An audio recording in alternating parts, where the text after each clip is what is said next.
Hitchhiker's Guide to Humanity. I am the human for the alien Crystal, and with me today is the human for the alien Mako.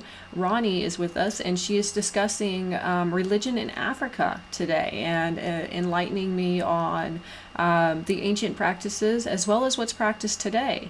So, Roni, go ahead and say hi to our audience. Hi, everybody. Welcome to this episode where we discuss Christianity and religion in Africa. Awesome. And so, yeah, today we're talking about how missionaries, once missionaries started coming into Africa, how that changed the landscape of religion and faith. And Roni herself identifies as a Christian with some elements of reincarnation in her beliefs. And so, Roni, can you kind of walk us through those early days of what happened with Christians coming into Africa, what their intent was, what their effects were? So back in the before missionaries came, Africa was like people were behind on the literacy. There were people were not literate enough. People practiced their traditions and religions. Our cultures were not as they were. Now people identified with their own traditional cultures, but as missionaries started coming into Africa and introducing Christianity, we see a lot of changes in the way people worship, in the way people, our education systems, our cultures as a people has also changed. Because their intention was to bring Christianity into Africa, but they came with education. Those were the upsides of missionaries introducing Christianity or coming to Africa to introduce Christianity. We find that they brought with them schools, hospitals, and churches. The hospitals helped a lot because we did not have the technologies or the enough medicine or know-how to deal with some diseases. So that was a plus. For schools, there's still a lot of missionary schools even today in Africa, even in Kenya, which was a really big step for Africans. So they also brought their religions and thwarted what Africans used to practice or to believe in, like our traditional religions. Back then, uh, the way in which people used to worship was using, like I said before, drums informally, but with the influence of the missionaries and Christianity. Nowadays, you find people going into building churches, going into those churches, reading hymns, playing pianos, and those are things which were brought by the influence of the missionaries and Christianity, the way it is practiced in the West. They brought that practice into the African context, and that is not the way that we used to practice our religion. So it has made people forget or shift from their traditional beliefs and traditional practices to the modern and Western way of uh, of worshiping. Uh, yeah. So that actually brings me to this idea I want to talk about called proselytizing. And for those of our listeners who are unfamiliar with that word, proselytizing is what Christians practice by trying to convert other people to their faith. So proselytizing means like trying to bring on board more people that do not believe the way you do. Now, as far as I know, proselytizing isn't practiced in very many religions outside of Christianity. Was proselytization a thing that happened in African religions? Were there African missionaries for voodoo or for whatever local tribal religions trying to convert people to believe exactly how they believed? The Yeah, that was basically what the missionaries were doing to the African. They believed that what the Africans practiced was paganism and it was evil. So they wanted to change the beliefs of this of our ancestors uh, to believe what they wanted to believe, or what they believed was.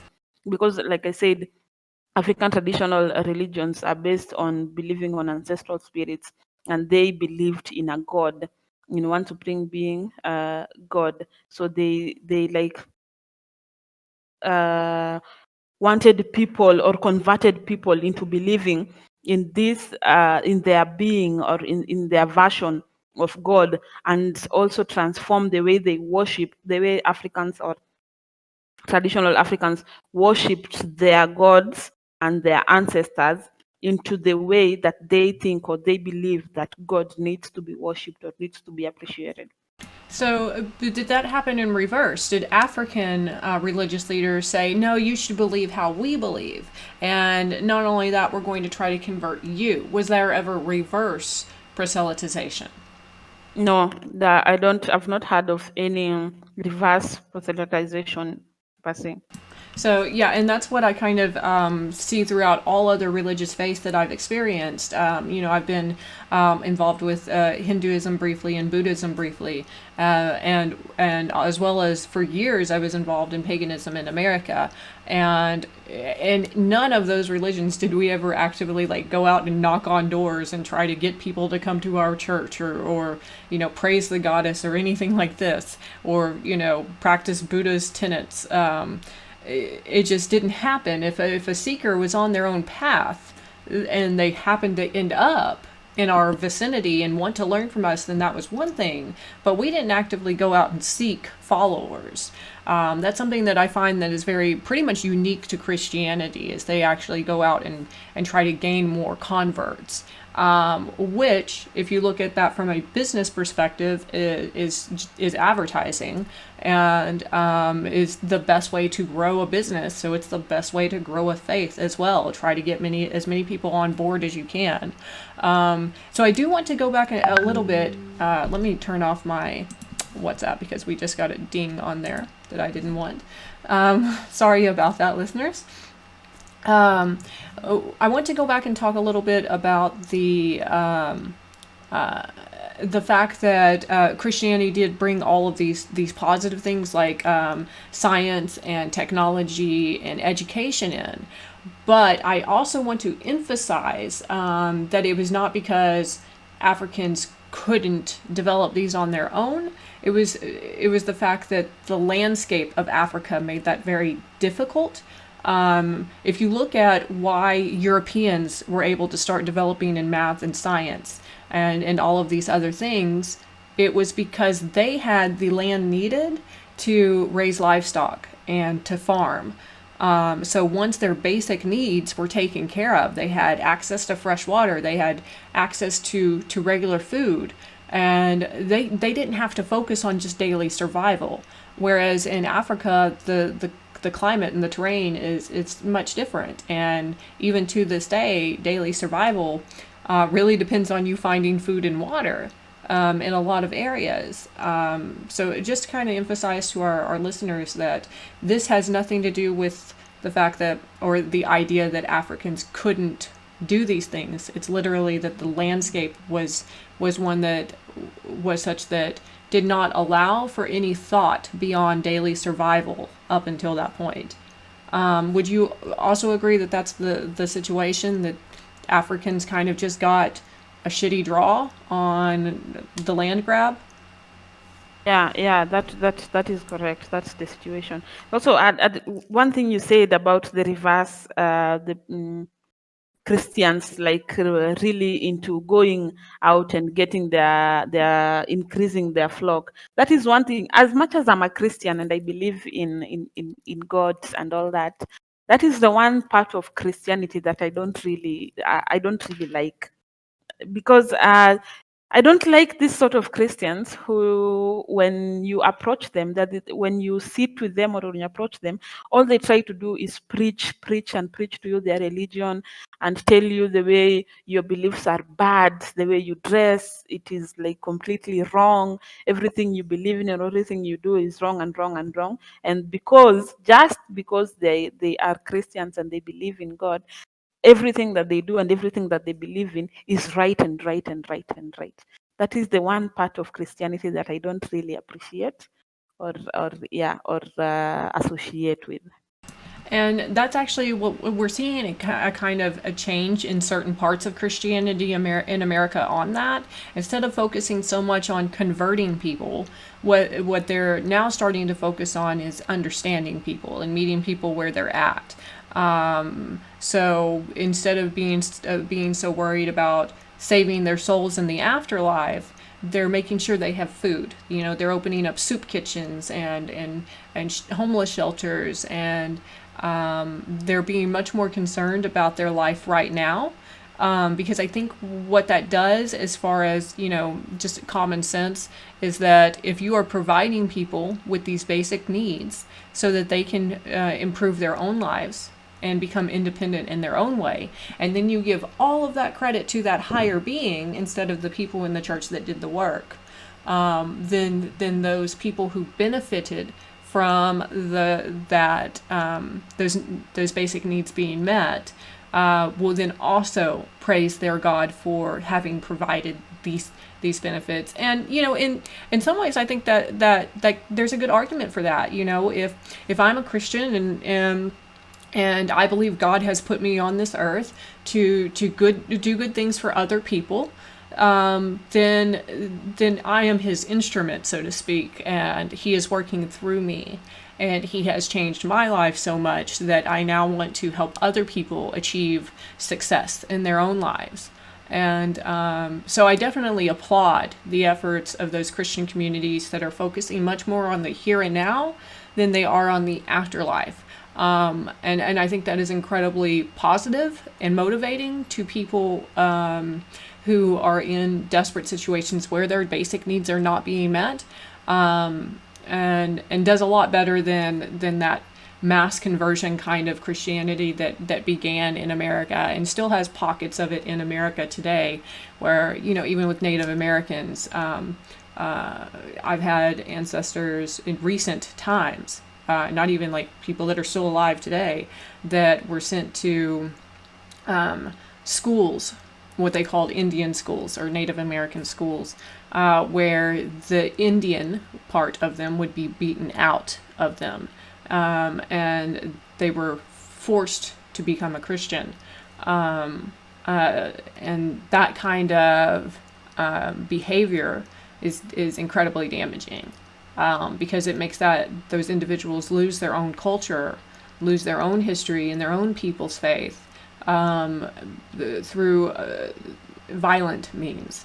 There's been horrendous stories and evidence of physical and sexual abuse in these places, and that kind of like undermines everything that Jesus stands for or stood for. If you actually read the Bible and what Jesus believed in. So that kind of forced conversion has so many negative effects on a population. But those Christians that are out there just trying to do good work and trying to make good change in the world, I want to make a very clear distinction between those two types. You know, there's yeah. There's one thing that I've seen, this new trend in Kenya of commercializing or turning churches and turning Christianity into a business. Nowadays, when you look at some of the richest people in Kenya, apart from politicians, are pastors and priests. It has become like a really big business, having a church and having people donate and give offerings to the church, which go into the pockets of these pastors and these priests, instead of going into helping the communities. You find a pastor with a fleet of cars, with 10 bodyguards, who she works with everywhere, who she makes matching clothes for all of them, matching suits for all of them. Almost every week you see them with different attires.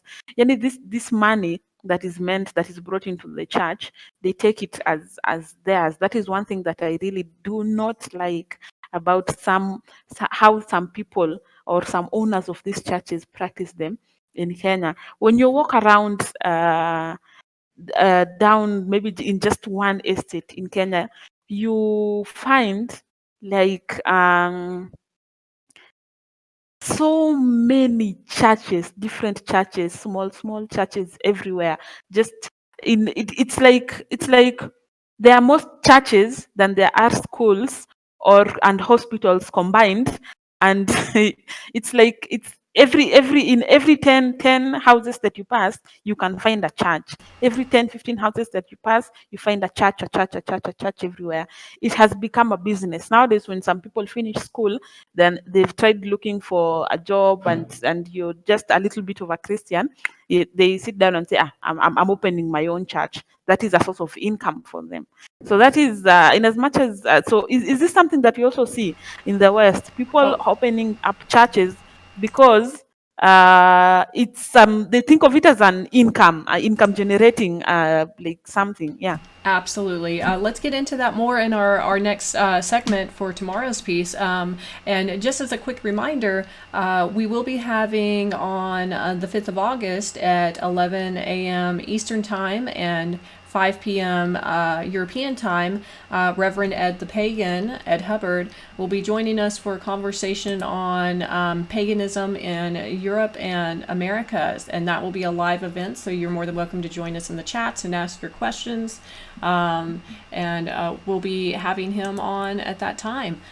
So thank you all for joining us today, and let us know what your experience is with Christianity. What have you had a positive experience with it or a negative experience with it? Share your thoughts in the comments. And thank you for listening today. Thank you for listening, and see you in tomorrow's episode.